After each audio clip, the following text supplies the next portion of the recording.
Morning बच्चों। Electrochemistry lecture number 3 में हम लोगों ने बेटा इलेक्ट्रोड पोटेंशियल पढ़ा था थोड़ा सा, उसके एप्लीकेशंस में आए थे। तो एप्लीकेशंस में मैंने आपको एक सिंपल सी चीज़ बताई थी कि कब कोई रिएक्शन फिजिबल होगी, स्पॉन्टेनियस होगी और कब फिजिबल नहीं होगी।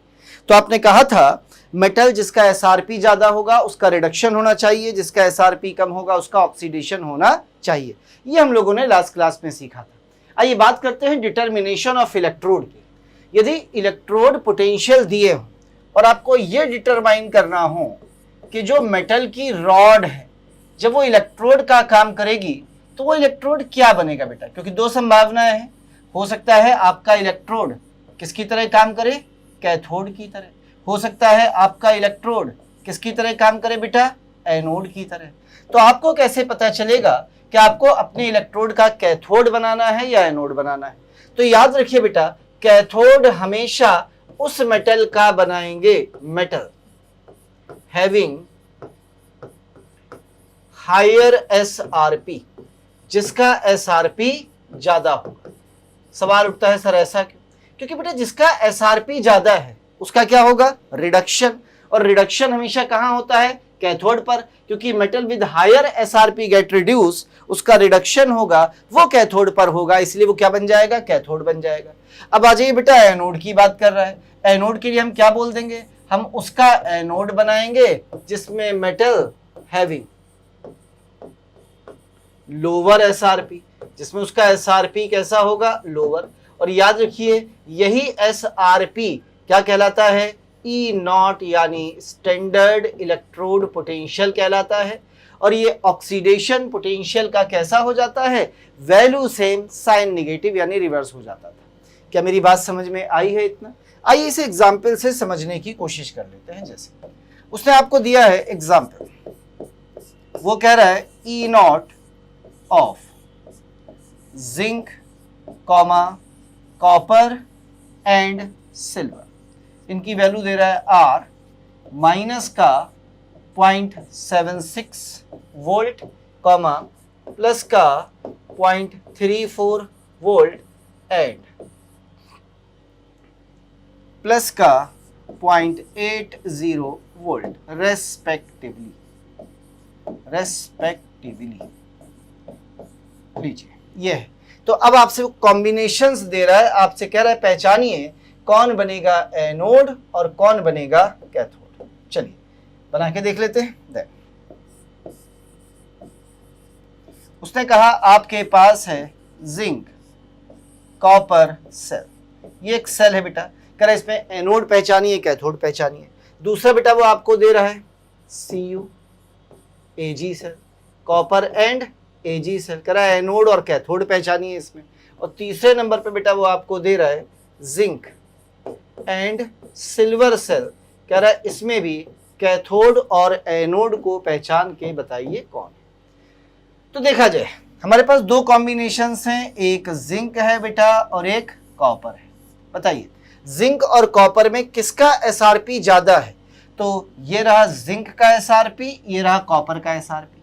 तो किसका ज्यादा है, कॉपर का एसआरपी ज्यादा है। ये तो निगेटिव है, कम हो गया। कॉपर का एसआरपी ज्यादा, जिसका एसआरपी ज्यादा वो बन गया कैथोड, जिसका एसआरपी कम वो बन गया एनोड। इसी तरह से बेटा कॉपर और सिल्वर के कॉम्बिनेशन में जरा बता दीजिए, सिल्वर का एसआरपी 0.80 ज्यादा है, जिसका ज्यादा है वो बन गया कैथोड, जिसका कम है वो बन गया एनोड। इसी तरह से बेटा जिंक और सिल्वर में सिल्वर का बहुत ज्यादा है तो ये बन गया सी से कैथोड और ये बन गया ए फॉर एनोड। क्या इतनी बात आपको समझ में आई है बेटा? अब यदि आपको इन इलेक्ट्रोड पे चार्ज देखना है तो वो भी आसान है। बता ए फॉर एनायन, तो ये एनायनिक इलेक्ट्रोड होगा, यानी यहाँ इस इलेक्ट्रोड पर चार्ज कैसा होगा, माइनस, इस पर कैसा होगा, प्लस। यानी यहाँ एनोड पर निगेटिव, कैथोड पर प्लस चार्ज होगा यदि मैंने इनका सेल ड्रॉ किया तो। हालांकि I am not interested in sign at that time, मेरी अभी कोई दिलचस्पी नहीं है, आगे मैं इसको देखूंगा। तो क्या आपको समझ में आया है बेटा कि हम किसका कैथोड बनाएंगे और किसका हम एनोड बनाएंगे? ये आपके सामने बना है, देख लीजिए। वो मेटल जिसका एसआरपी ज्यादा उसका कैथोड, वो मेटल जिसका एसआरपी कम उसका एनोड बनाते हैं हमेशा। तो ये है डिटर्मिनेशन ऑफ इलेक्ट्रोड। क्लियर? चलिए थोड़ा सा आगे बढ़ जाते हैं। तो इलेक्ट्रोड्स बन गए, दोनों को जोड़ के आपने सेल भी बना लिया। आइए अगले एप्लीकेशन पे बात कर लेते हैं। और अब हम बात करते हैं next, it is called voltage of cell या सेल पोटेंशियल, जिसे हम ई नॉट ऑफ सेल भी बोल देते हैं। Now what is the voltage of cell या ई नॉट ऑफ सेल? ये कुछ नहीं है, इट इज सिंपली ऐसे लिखेंगे, S R P of cathode जो राइट में होता है minus S R P of anode जो लेफ्ट में होता है। बस इतना सा काम है। S R P cathode, S R P anode. Cathode हमेशा कहाँ होगा बेटा? राइट साइड में, तो आर एच एस लिख देता हूं राइट हैंड साइड, और ये एल एच या एल एच एस लिख देता हूं लेफ्ट हैंड साइड। ये लीजिए S R P of cathode minus S R P of anode, या हम इसे शॉर्टली ऐसे भी लिख सकते हैं बेटा कि E naught of cell equals to E naught of cathode minus E naught of anode. लीजिए, और जब चाहे किसी को भी ऑक्सीडेशन में बदल सकते हैं। यहीं पर एसआरपी की जगह एसओपी हो जाएगा, साइन माइनस हो जाएगा, यहाँ एसओपी हो जाएगा, साइन माइनस हो जाएगा। यानी एसआरपी में माइनस लगा दीजिए, क्या बन जाता है? एसओपी बन जाता है। या एसओपी में साइन बदल दीजिए, क्या बन जाता है? एसआरपी बन जाता है। चलिए क्वेश्चन से समझते हैं, क्वेश्चन से समझते हैं। कह रहा है calculate the voltage of following sales. कुछ सेल बनाए बेटा उसने, और आपसे करें इनके वोल्टेज कैलकुलेट करके बताइए। कौन कौन से सेल बनाए? पहला सेल ए, वो कह रहा है कि बताइए जिंक कॉपर सेल, इसका ई नॉट कितना होगा। दूसरा बोल रहा है यहीं पे B, it is zinc silver cell, इसका बताइए कितना। तीसरा और बना के दिखाता हूं। तो पहला काम क्या करना है, हमें इनके एसआरपी वैल्यूज तो पता ही ऊपर दी गई थी। पहले ये बताइए क्या जिंक का बनेगा ए फॉर एनोड और सी फॉर कैथोड।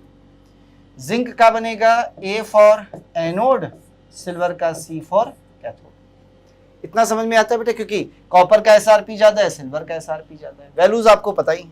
अब वो आपसे कह रहे हैं इनका ई नॉट बताइए कितना होगा, बताइए निकाल देते हैं।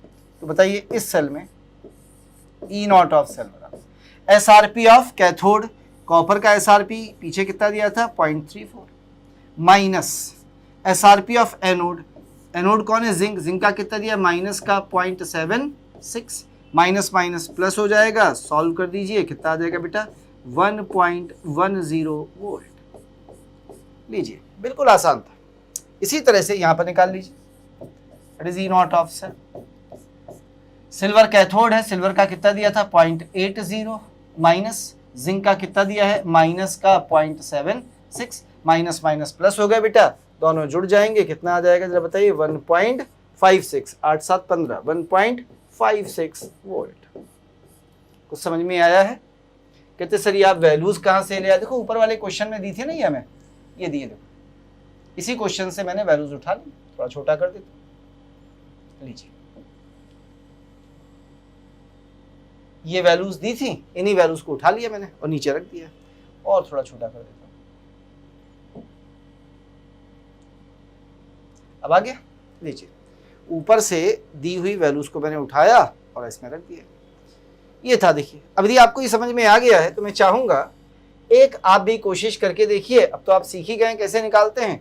वो कह रहा है कि बताइए क्या होगा CU AG सेल का वोल्टेज, इसका आपसे पूछ रहा है, आपको बताना है कि इसका वोल्टेज कितना होगा। तो पहले तो ये देख लीजिए, बताइए किसका एसआरपी ज्यादा है, कॉपर के सिल्वर? सिल्वर का। तो सिल्वर का क्या बनेगा कैथोड, कॉपर का क्या बनेगा एनोड। अब हमसे ई नॉट ऑफ सेल पूछा है बेटा, तो ई नॉट ऑफ सेल बराबर क्या होता है, सिल्वर यानी कैथोड का कितना दिया है 0.80, माइनस कॉपर का कितना दिया है 0.34, घटा दीजिए वैल्यू आ गई 0.46 वोल्ट। आंसर लीजिए, ऐसे निकलता है ई नॉट ऑफ सेल। देखिए जहां तक इसका सवाल है, इसे आप रट के रखिए, क्योंकि इसी को आप डैनियल सेल कहते हैं। इसका 1.10 वोल्ट होता है, कभी भी काम आएगा, याद रखिए। जिंक कॉपर सेल का 1.1 वोल्ट होता है।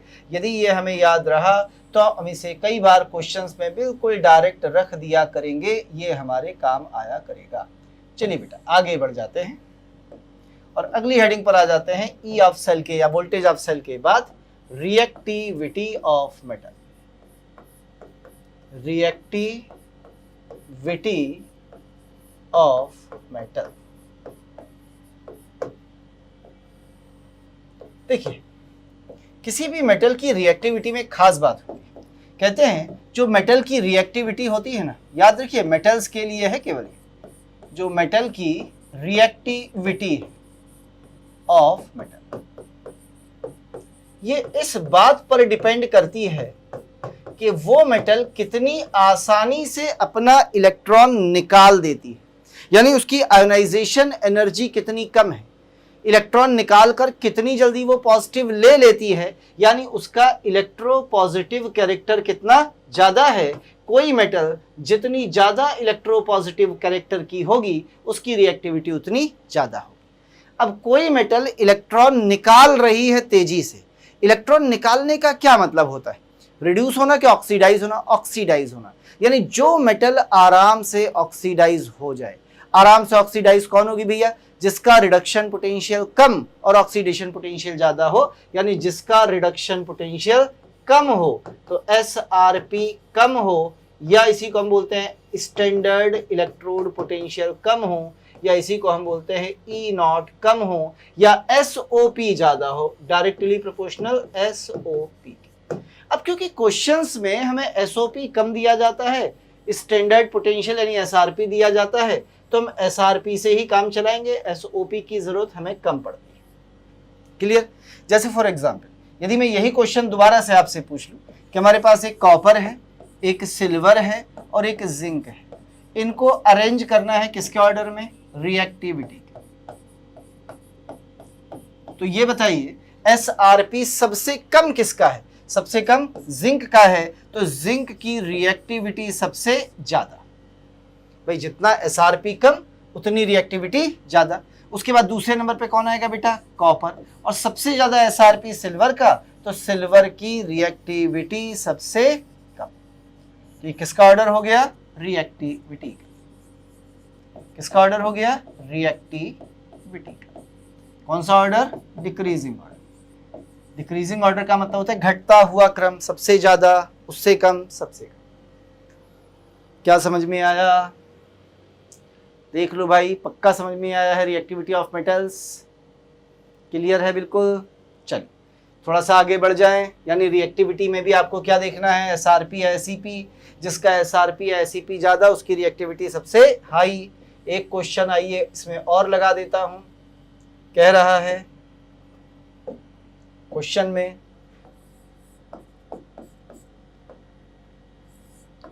Standard reduction potential of 3 metals X, Y and Z R, इनकी वैल्यू दे रहा है प्लस का 2.05, माइनस का 0.76,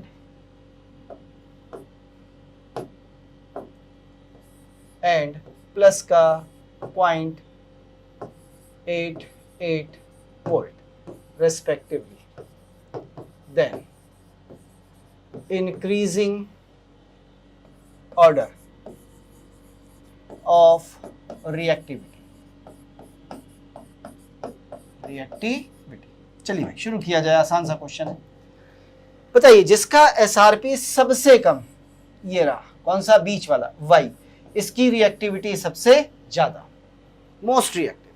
उसके बाद कौन सा? दूसरे नंबर पे Z, और सबसे कम रिएक्टिव कौन बेटा? X, क्योंकि इसका SRP सबसे ज्यादा।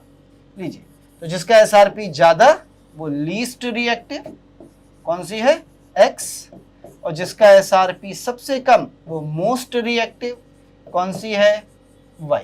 जो रिएक्टिविटी ऑर्डर है इधर जाने पर बढ़ रहा है, तो किसका ऑर्डर है? रिएक्टिविटी का। कौन सा order? Increasing order of reactivity. Increasing का मतलब होता है बेटा बढ़ता हुआ, रिएक्टिविटी। ये क्वेश्चन था,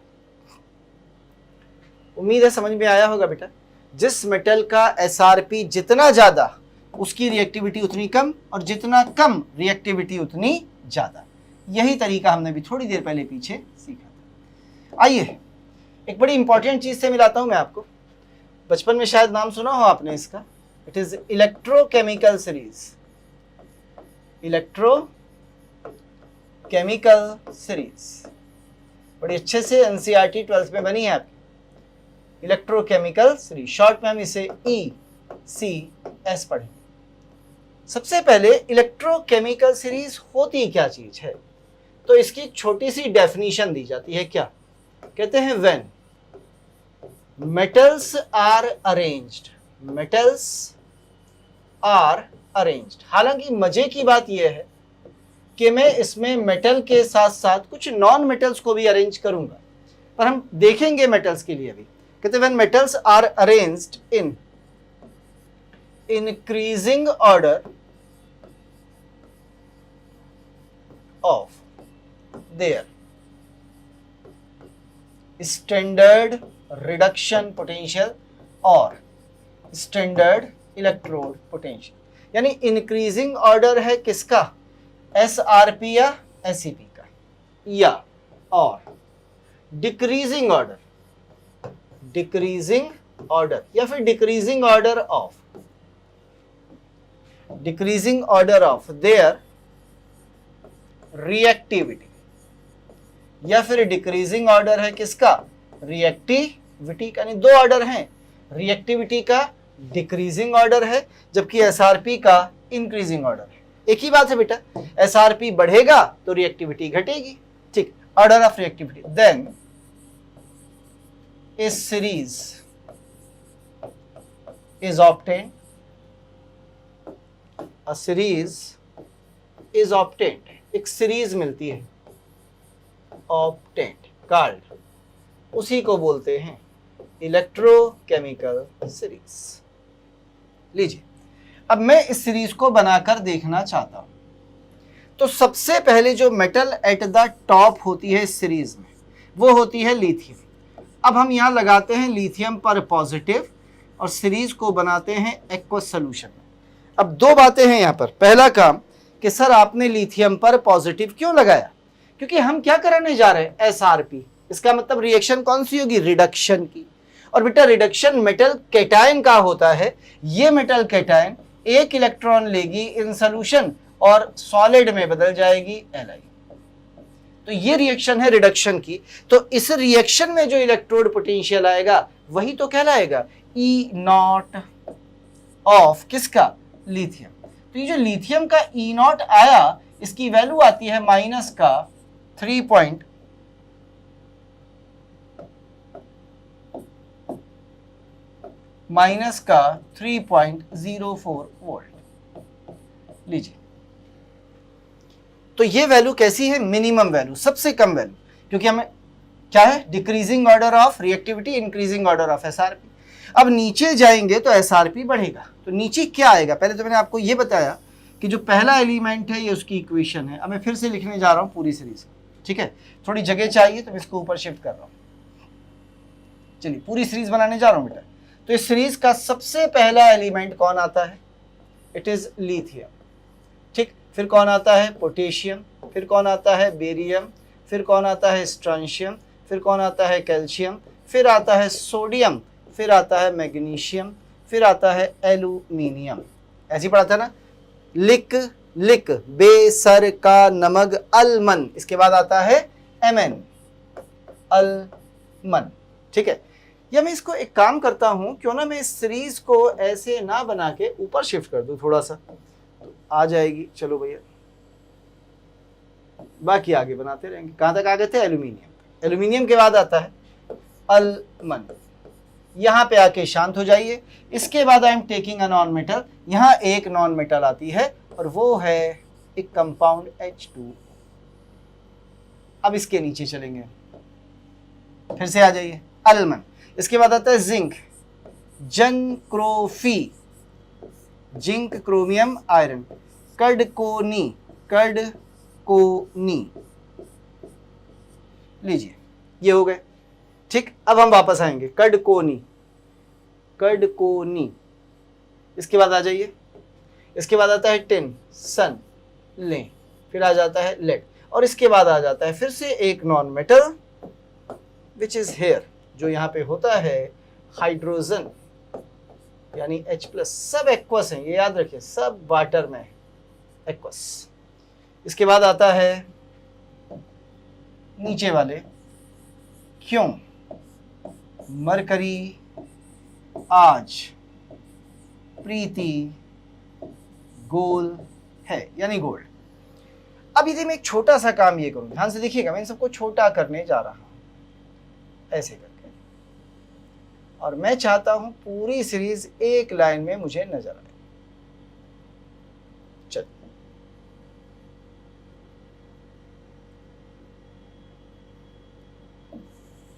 अब देखिए आपको नजर आ रही है, थोड़ी बड़ी कर दूं क्या? बस, लिथियम, पोटेशियम। अब इन सब पे चार्जेस जो मौजूद होंगे उन पे नजर डाल लीजिए। इन पर बेटा जो चार्जेस आएंगे वो सब पे कितने आएंगे? लिथियम पर आएगा +1, सोडियम पोटेशियम पर +1,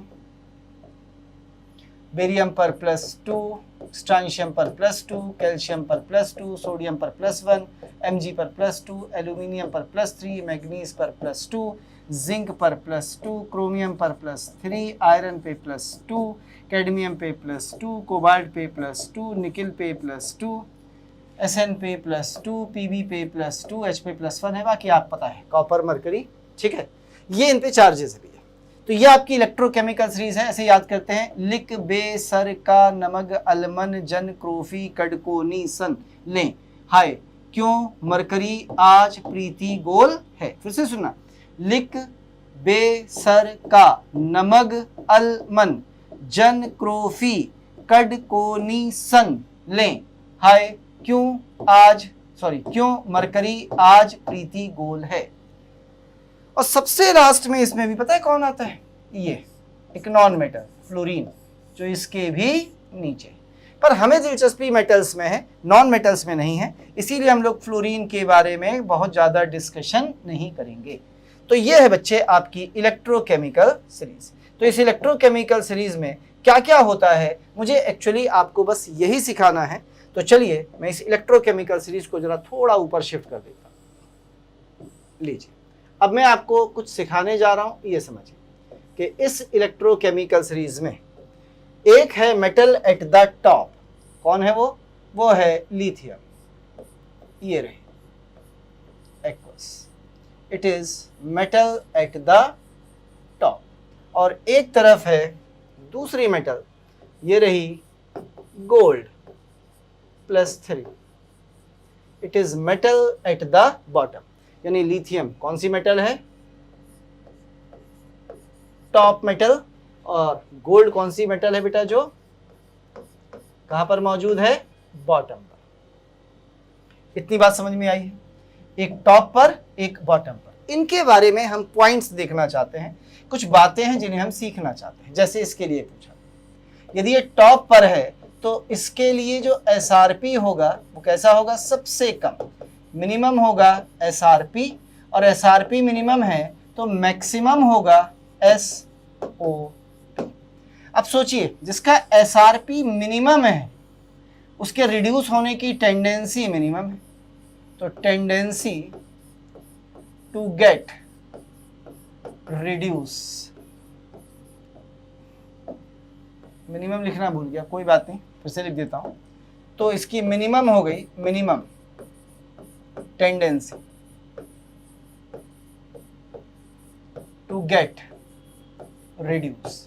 इसका मतलब ये कभी भी रिड्यूस होना नहीं चाहेगी, ये हमेशा क्या चाहेगी? ऑक्सीडाइज होना। तो अपन बोलेंगे it has maximum tendency, maximum tendency to get oxidise.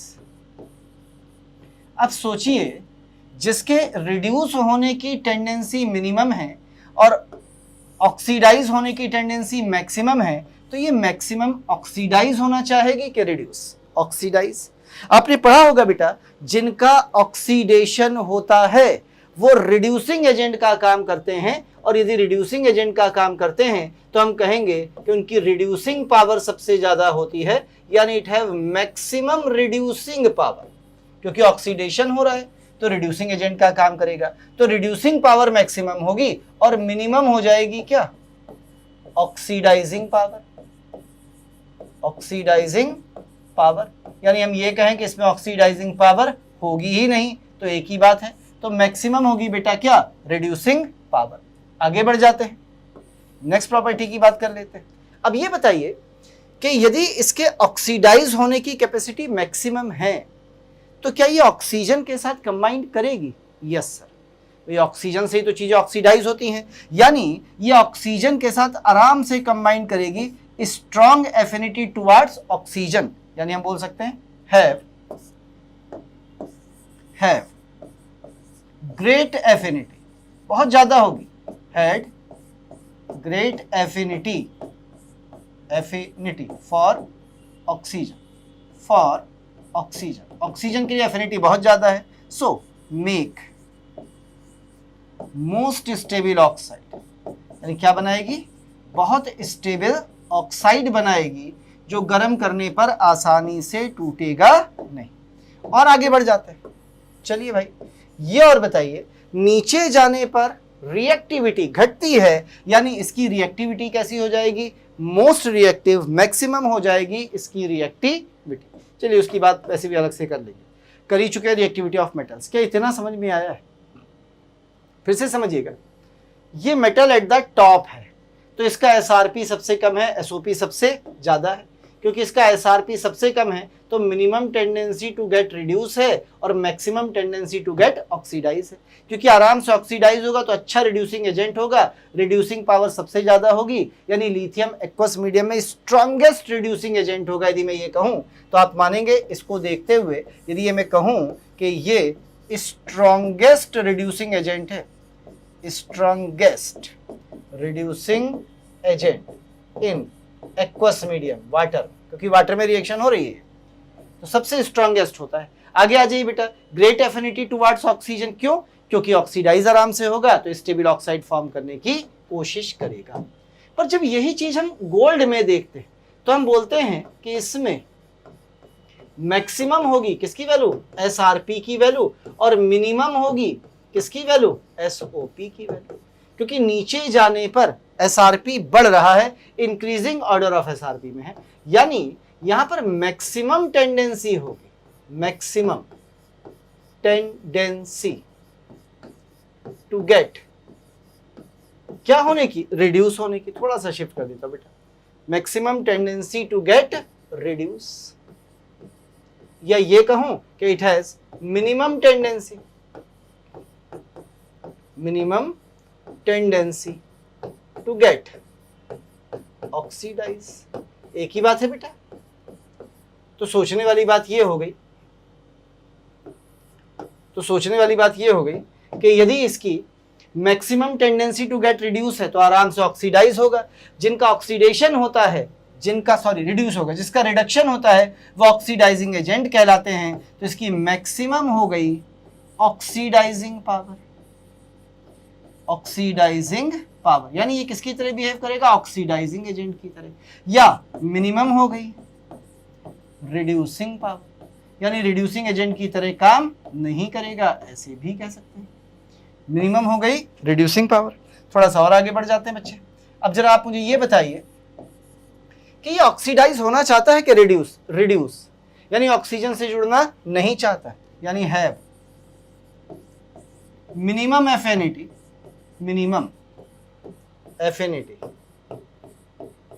For oxygen. इसमें ऑक्सीजन के लिए एफिनिटी कैसी है? मिनिमम क्या है? बल्कि हम कहेंगे नो एफिनिटी, यानी इतनी कम है कि है ही मिनिमम एफिनिटी। इसका मतलब डज नॉट फॉर्म ऑक्साइड, ये कभी भी ऑक्साइड फॉर्म नहीं करेगा, नॉट फॉर्म स्टेबल ऑक्साइड, ये ऑक्साइड नहीं बनाता, रिमेंबर। और याद रखिए कैसा मेटल है? लीस्ट रिएक्टिव, वो हम पहले ही देख चुके हैं, तो रिएक्टिविटी हटा देते हैं। लीजिए, ये प्रॉपर्टीज हैं दोनों की जो आपके सामने लिखी हैं, metal at the top and metal at the bottom. इनकी क्या प्रॉपर्टीज हैं आपके सामने बनी। ये मेटल एट द टॉप, ये metal at the bottom. Clear है बेटा? इतना प्रॉपर्टी समझ में आई है सारी? चलिए थोड़ा सा आगे बढ़ते हैं। यानी हम ऐसे बोल रहे हैं,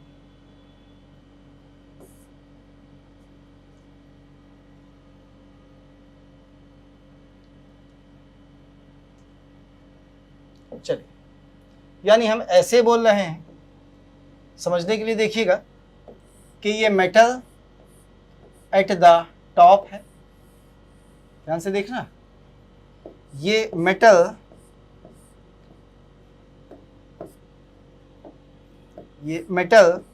एट द बॉटम है, ठीक। और हम क्या कर रहे हैं, हम टॉप टू बॉटम आ रहे हैं, हम इस टॉप से बॉटम की तरफ आ रहे हैं। तो जब टॉप टू बॉटम आ रहे हैं तो जरा बताइए क्या हो रहा है। SRP या इसी को हम SEP कहते हैं, इंक्रीज हो रहा है। SOP डिक्रीज हो रहा है।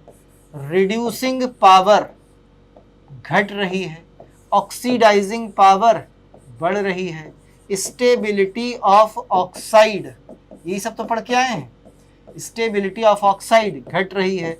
रिएक्टिविटी घट रही है। ये सारी प्रॉपर्टी ऐसे चेंज होती है। अब यदि मैं इनके इलेक्ट्रोड पोटेंशियल्स की भी बात कर लूं लगे हाथ, तो उस पर भी नजर डाल लीजिए। देखना भैया, ये है हाइड्रोजन, ये आपका रेफरेंस एटम होता है, दुनिया में इसी को रेफरेंस लेते हैं। तो इसका जो E0 है वो बराबर 0.00 वोल्ट, ये रेफरेंस है। जितनी मेटल्स इसके ऊपर हैं, मेटल्स एबव, कहाँ हैं? ऊपर। और जितनी मेटल्स इसके नीचे हैं, मेटल बिलो, उनसे मिलना है। तो जितनी भी मेटल्स इसके ऊपर हैं, उनके E0s हमेशा नेगेटिव होंगे, और जितनी इनके नीचे हैं उनके E0s हमेशा पॉजिटिव होंगे। बड़ा सिंपल सा है।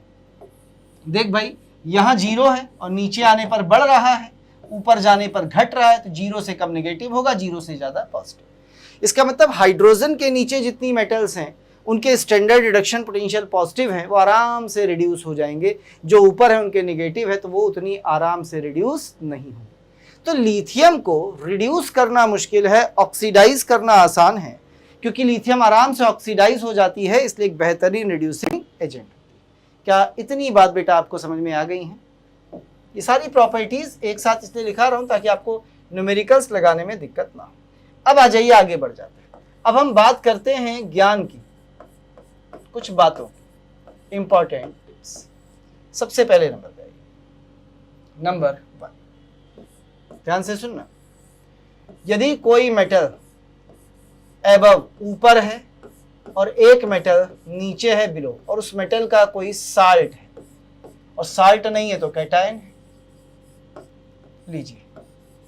तो यदि किसी मेटल एबव को, ऊपर वाली मेटल को, किसी नीचे वाली मेटल के साल्ट या कैटायन में डाल दिया जाए, तो ये बताइए इसका रिडक्शन पोटेंशियल ज़्यादा है। यदि रिडक्शन पोटेंशियल ज़्यादा है तो इसकी रिएक्टिविटी तो कम है, पर इसकी रिएक्टिविटी ज़्यादा है तो ये इससे रिएक्ट कर जाएगी, और रिएक्ट करके क्या करेगी बेटा, मेटल बिलो वाली को कर देगी अलग, सेपरेट, और प्लस बन जाएगा मेटल एबव वाली का साल्ट और कैटायन।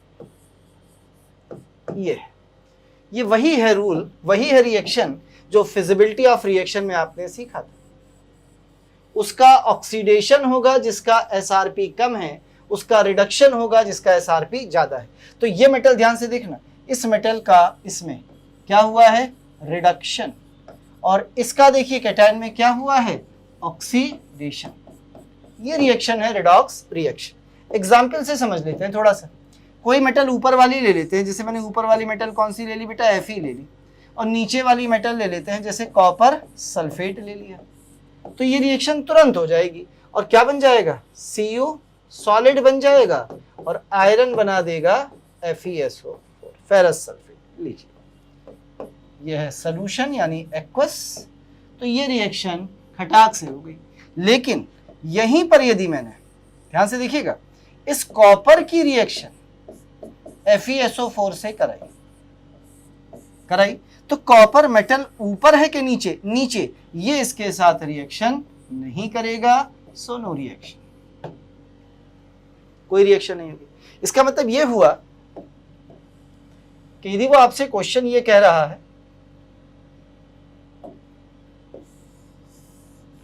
कि यहां आपके पास कॉपर सल्फेट सॉल्यूशन है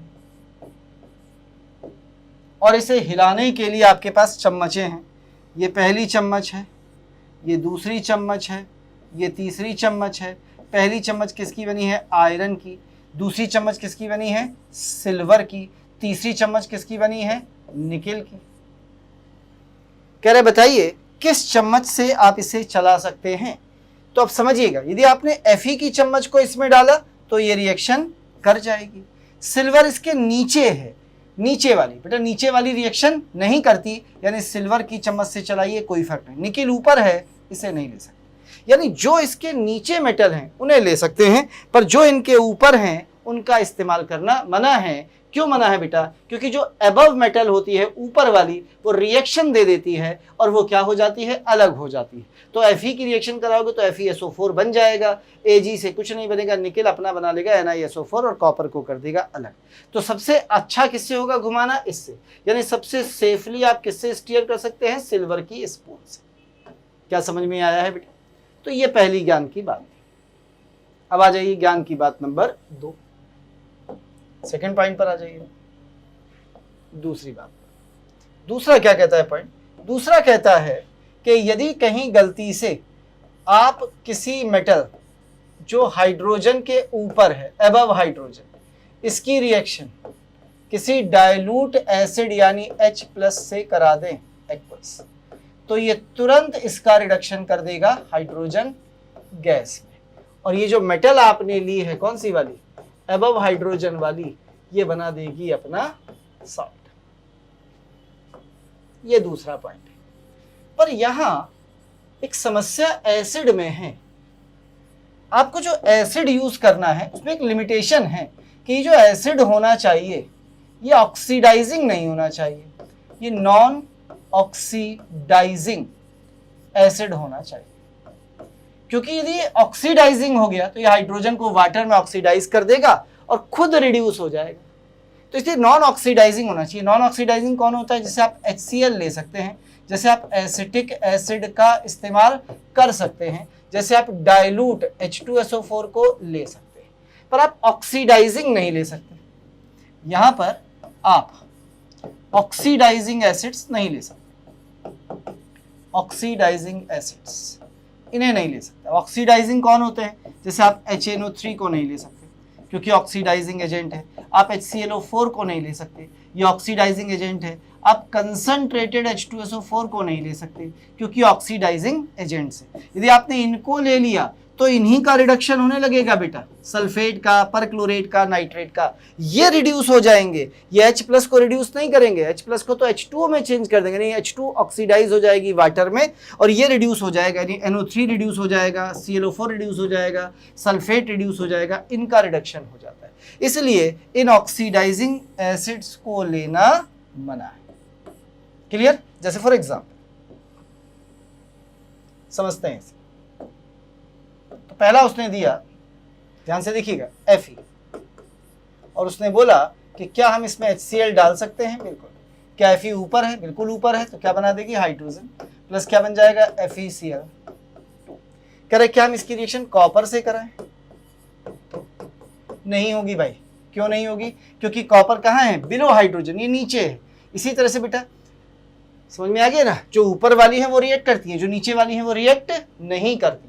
पर ये याद रखिए कंसंट्रेटेड ले लिया तो दिक्कत हो सकती है, तो कंसंट्रेटेड लेना मना है। क्लियर है। कहीं कोई डाउट हो इतने में बताइए बेटा, देख लीजिए, खत्म करें अपन लोग इसे। इसमें कहीं कोई डाउट हो बता दीजिए, फिर अपन खत्म करने जा रहे हैं इसे। निपटाए? चलिए एक क्लास पॉइंट और लिख लेते हैं। बस एक क्लास नंबर 3